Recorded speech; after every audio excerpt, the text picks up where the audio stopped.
Hello, today we're going to read Coco. A long time ago, there was this family. The papa, he was a musician. He and his family would sing and dance and count their blessings. But the papa had a dream to play for the world. And one day he left with his guitar and never returned. Miguel was the great-great-grandson of the musician. His great-great-grandmother was Mama Imelda.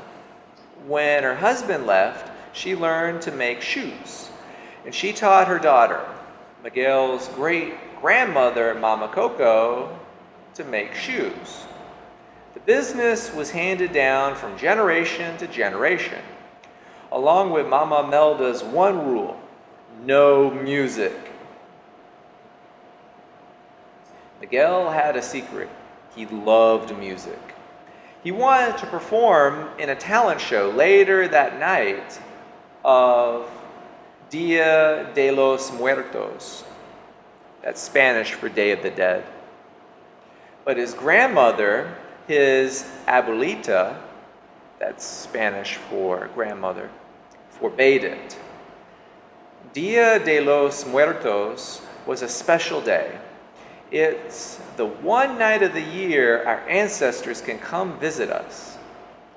We've put their shoes on the ofrenda so their spirits can cross over. This is an ofrenda. Miguel looked at the photos of his ancestors on the ofrenda. They were all there except for Mama Coco's father. When Abuelita wasn't looking, Miguel snuck up to his hideout with his friend, a street dog named Dante. Inside was Miguel's ofrenda to his hero, late musician and actor Ernesto de la Cruz. De la Cruz had come from Santa Cecilia, just like Miguel, and he had made it big. No more hiding, Dante. I gotta seize my moment. Taking his guitar, Miguel tried to sneak out of his house. But Dante jumped at the offerings on the family ofrenda, breaking the photo of Mama Imelda. Miguel picked up the picture. It had a piece hidden underneath.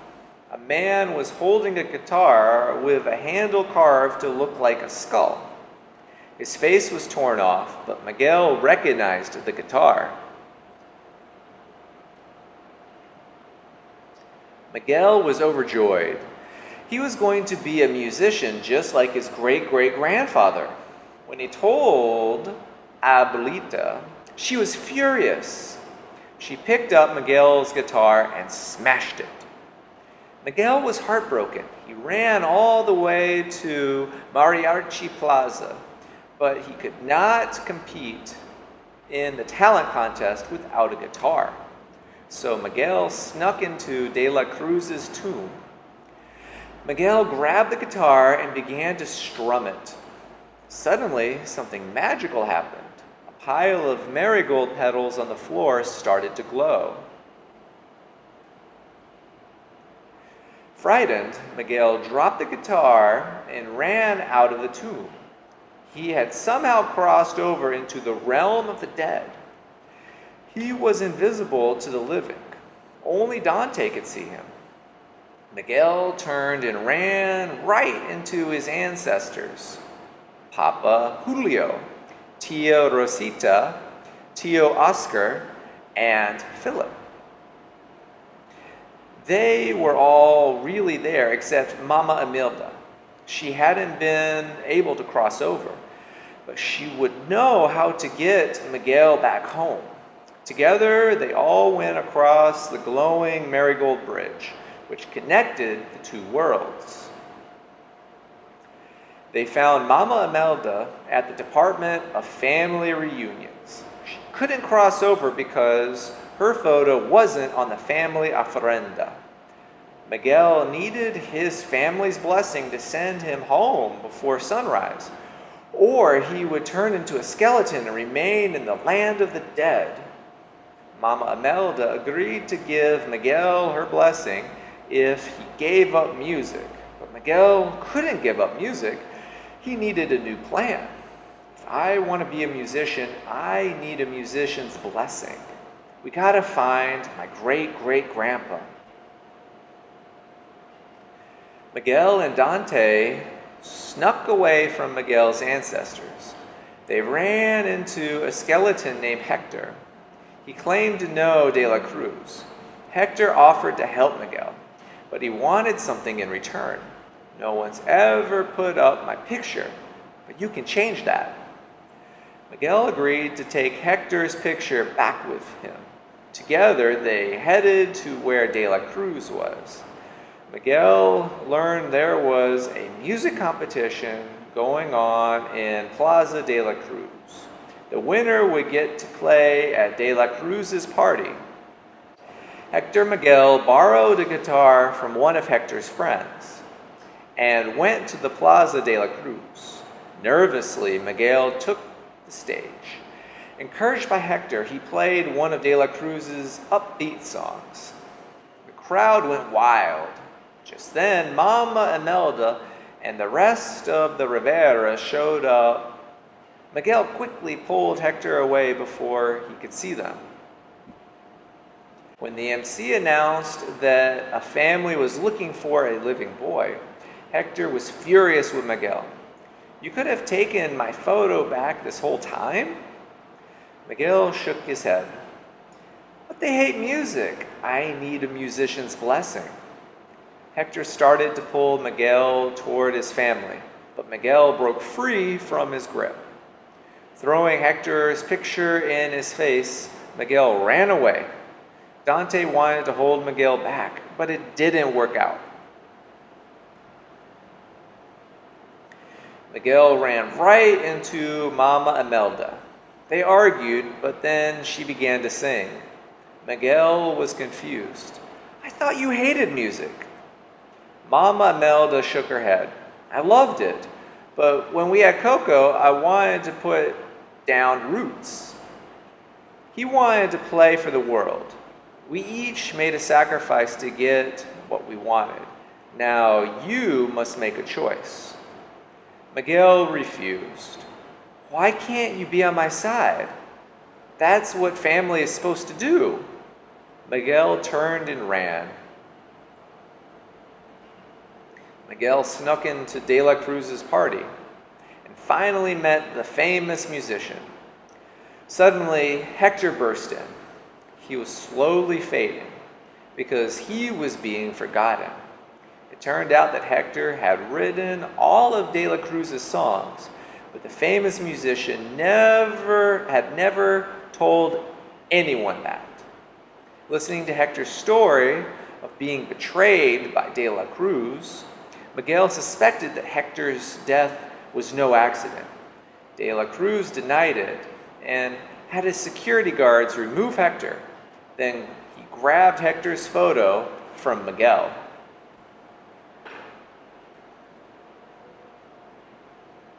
De la Cruz's security threw Miguel and Hector down a large sinkhole.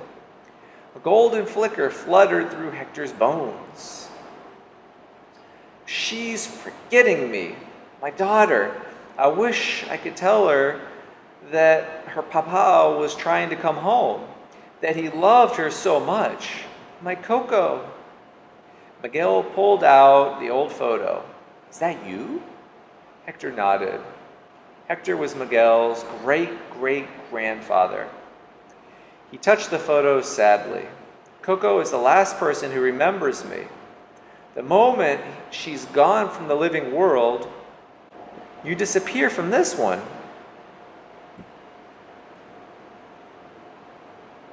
Hector told Miguel that he had written a song for Coco. It was De la Cruz's most famous song, "Remember Me." We used to sing it every night at the same time, no matter how far apart we were. what I wouldn't give to seeing it to her one last time. Miguel smiled. My whole life, there has been something that made me different, and I never knew where it came from. Now I know it comes from you. Just then, Dante appeared above them, followed by Mama Imelda. Mama Imelda's spirit guide, Pita, swooped down into the sinkhole and pulled them out. Miguel hugged Dante.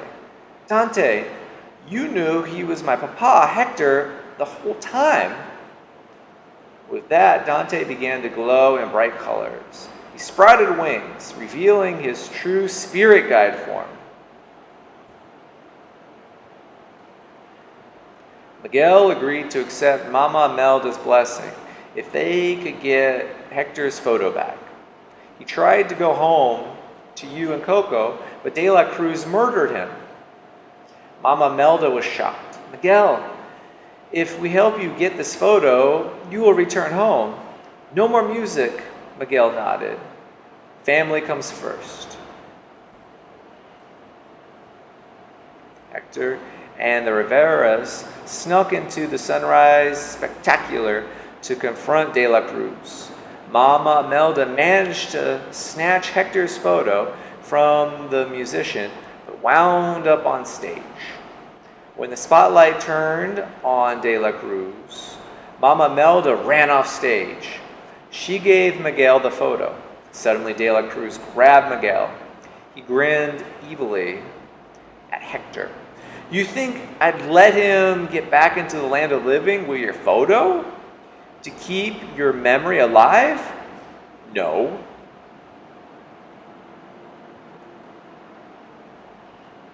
Miguel struggled in De La Cruz's grasp. Hector's the real musician. You're just the guy who murdered him and stole his songs. Angry, De La Cruz flung Miguel over the edge of the terrace. Pepita swooped in and managed to pull him to safety, but Hector's photo floated away. Luckily, Miguel's family had managed to turn the camera on De La Cruz. The audience saw everything. Pepita grabbed De La Cruz and flung him into the air. Meanwhile, Hector was fading. Miguel didn't want to leave, but it was time for him to go home. He made a promise to Hector. I won't let Coco forget you. Hector smiled as he and Mama Imelda gave Miguel their blessing. With a whirlwind of marigold petals, Miguel found himself back in De La Cruz's tomb. Miguel grabbed the skull guitar from the tomb and ran home as the day broke. He burst into his house and ran past his family into Mama Coco's room. Mama Coco, can you hear me? It's Miguel. I saw your papa. Remember, papa? Here, this was his guitar, right? He used to play it to you. But Mama Coco said nothing. Miguel looked down at the guitar and had an idea. Mama Coco, your papa. He wanted you to have this. Quietly, Miguel began to play Remember Me. Slowly, Mama Coco's face brightened as the song brought back happy memories of her father. Softly, she began to sing with Miguel. When they finished, she smiled. My papa used to sing me that song. Reaching into her bedside table, Mama Coco pulled out a piece of a picture. It was the missing piece of a photo of Mama Imelda, Hector and baby Coco. She hadn't forgotten her papa after all. Miguel pieced the photo back together and placed it on the ofrenda. A year later, on Dia de los Muertos, the Riveras, living and dead, gathered in the courtyard of the shoe shop to listen to Miguel sing and play his guitar. Hector and Imelda stood arm in arm. The recently departed Mama Coco placed her hand on Abuleta's shoulder. Miguel was right where he belonged, with his family. And for the Riveras, family meant love, food, and once again, music. The end.